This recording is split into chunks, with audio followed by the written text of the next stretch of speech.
আসসালামু আলাইকুম ভিউয়ার্স। একটা বিষয়, ফেসবুক কিন্তু বন্ধ হয়ে গেছে। আপনারা জানেন যে আজকে ইন্টারনেট বন্ধ হইছে অল্প কিছুক্ষণ আগে। আপনার কানেকশন দেখাচ্ছে কিন্তু ইন্টারনেটে কাজ করে না। ঠিক একইভাবে এই একটু আগেই কিন্তু ফেসবুক বন্ধ হয়ে গেছে। আপনি চাইলেও এখন আর ফেসবুক বন্ধ করতে পারবেন না। আপনি চাইলেও এখন আর ফেসবুক চালাইতে পারবেন না, হোয়াটসঅ্যাপ চালাতে পারবেন না। কারণ এটা টোটালি পুরোপুরি অফ। এবং এটা কিন্তু সারা দেশে বন্ধ হয়ে গেছে। মোবাইল নেটওয়ার্ক পুরাটাই সারা দেশের জন্য বন্ধ। ফেসবুক, হোয়াটসঅ্যাপও একইভাবে বন্ধ।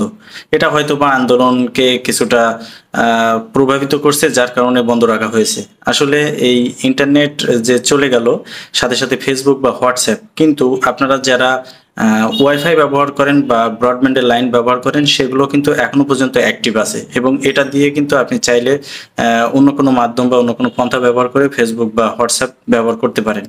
তো যেটা mobile network, mobile data, GP, যদি ইন্টারনেট কেউ কিনে থাকেন বা বাংলা লিংকের বা রবি এয়ারটেলের, তাহলে কিন্তু সেটা দিয়ে আপনি চাইলেও এই মুহূর্তে ফেসবুক বা যে হোয়াটসঅ্যাপ, এটা ব্যবহার করতে পারবেন না। এখনো পর্যন্ত ইউটিউবটা ওপেন আছে, চাইলে আপনারা ইউটিউবের কন্টেন্টগুলো দেখতে পারেন। তো এই ক্ষেত্রে আসলে করণীয় কি, এটা অনেকে আমাদের কাছে জানতে চাচ্ছেন, বিভিন্ন ভিডিওতে কমেন্টস করছেন যে ইন্টারনেট বন্ধ, ফেসবুক বন্ধ, এখন করণীয় কি। তো যাদের কাছে ওয়াইফাই আছে তারা আমাদের ভিডিওতে এই মুহূর্তে কমেন্টস করছেন।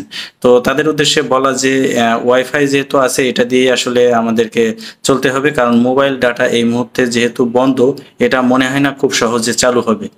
তো ফেসবুক, হোয়াটসঅ্যাপ কখন খুলবে এটারও কোনো সঠিক তথ্য কিন্তু এখনো পর্যন্ত জানা যায়নি।